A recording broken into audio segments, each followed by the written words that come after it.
Money has become so tight for people that some have decided to dedicate an entire month towards getting ahead financially, creating the title No Spend November, where folks are only divvying out their paycheck to bills and groceries, nothing else. In this video, we're going to sit down together and spend some time discussing No Spend November. And if you personally are going to be trying this out, or if you just can relate to this sentiment, or just been enjoying my daily doomer commentaries over here on the page, don't forget to like, comment your thoughts, opinions down below, and subscribe to see my daily uploads right here on the channel. And I want to start this video off by giving a huge shout out to the handful of you guys checking out those links down below in the description. Those are always some of the best ways to support me and the content around here. Now, let's begin this shit show. It is now day one of No Spend November.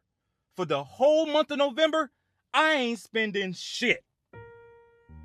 If it ain't rent, gas, groceries, or bills, it ain't happening in November. Some people do no nut November, no drinking, no smoking, no whatever. I'm doing no unnecessary spending this month. I don't need no fast food. I don't need no new shoes. This month, the consumerism is canceled. My back already big enough, so I can kill two birds with one stone if I just stop eating out. And this is more like a detox for me. I've been doing decent with my spending, but I can do so much better. So why not take the month, grab my finances by the wig, and beat that motherfucker down? Instead of spending my money on frivolous, unnecessary things, I'm gonna spend my time trying to make more money. Going to the gym, making more content, just doing better in general. And it damn sure ain't gonna be easy. Not at all, but I've been preparing. I think I'm ready. So join me on this journey. And if you want, you can join too. You ain't gotta stop spending, but maybe spend less. With the modern individual not being able to survive, it's left people coming up with these random tactics to get ahead. Whether that's gig work, which is not really getting by anymore, too many kind of oversaturated. Whether it's multiple jobs, side gigs, or just, selling everything you own on Facebook Marketplace, people are trying to do everything they can to get ahead financially. And with the debt interest rising more than your, wage increases, and with everything around you raising and just like alongside that, it's really leaving a lot of people stuck in this rock and a hard place feeling. And they don't really know what to do. So we're just going to completely opt out of fun, which I think a lot of us have probably done quite a while ago. So what's really going to change? Is much really going to change in November with people doing this? Because me, myself, and I, there's been a couple of times over the summer where I've went out and tried to enjoy the weather and enjoyed my life a little bit, but that's kind of been stripped away over the course of the last few years, just with survival, being the main point in my mind. So with a lot of you guys probably facing similar, tactics and similar ideas and similar thoughts, I'd love to hear your guys' thoughts and opinions about this whole No Spend November gimmick, and if this is gonna, hold through, or if this is only gonna be like a New Year's resolution thing, or people will do it for the first week, maybe first couple days, and it's not gonna really hold through because it's damn near impossible to save money these days.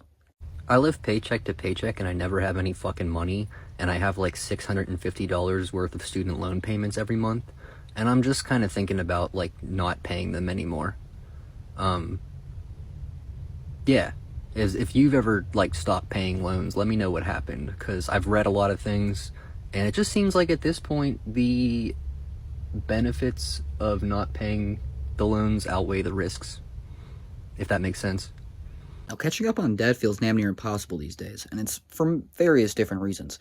For one, they're always trying to push it onto you, whether that's Klarna payments or trying to have you, do multiple separate payments for your $20 burrito meal at 3 a.m. when you're drunk on a Saturday through DoorDash or Uber Eats or whatever app you downloaded. Whether it's, you're getting these constant credit cards throughout your mail that, you can just go and apply and there's a free $500, low interest, but you already know it's going to rack up to the point where you can never pay it off. And then it's going to be one of those things holding you down, one of those hurdles in your way that you can never seem to jump over.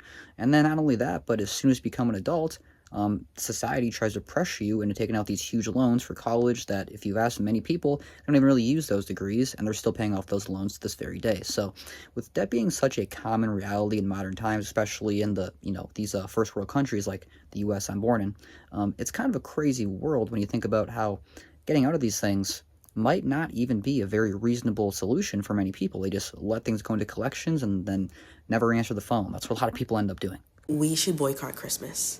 That's what's going to hurt them. Fine, we can't all do a general strike. I get it. Let's boycott Christmas. We don't need material things anyway. It's 2025. Do you really want to buy all this stuff from the companies that laid everyone off this year? I don't think so. What we want is more time anyway, with our families, with our friends. If you work that day, call off, call in sick. Let's boycott Christmas. We can do this. Let's hurt them where it really counts. Come on, we got this. I'm sorry to break it to your kiddos, but Santa Claus is not coming this year. He had to lay off all the elves. There wasn't enough compensation to distribute throughout some of the, facilities. We actually had Mrs. Claus up on the machines, and she kind of wore her back out, so we kind of had her.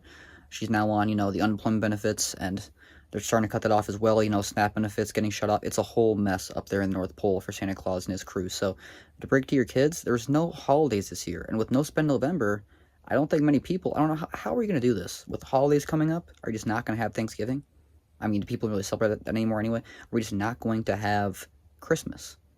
What about Christ? Anyway, I do definitely want to, point out the fact that I understand why all these things are not really going to be happening, and I do understand why many people will be doing it anyway to keep up with the Joneses, impress the neighbors, and make sure that, they got the good Facebook pictures for Aunt Sherry to see or whatever is out there, Grandma Sherry. But I definitely do want to point out the fact that I personally feel like, especially working in retail throughout many years of my life, these holidays are a huge gimmick to get you to spend. So if you don't fall into these traps, I kind of applaud you, because I kind of don't celebrate many holidays. I do understand the, ideas around them, and I celebrate that humbly. But I think you don't have to spend a buku amount of bucks to make everybody around you feel the love and the joy. Now, if we can all contribute and put in a little bit together, probably should be a lot easier. But I feel like working as a family, as a unit, not so heard of here in the West. That's going to wrap up this video discussing the tight budget that we all seem to be having, and how there's not much going around anymore these days. So if you personally can relate with anything we've been talking about, whether that's financially, spiritually, or just,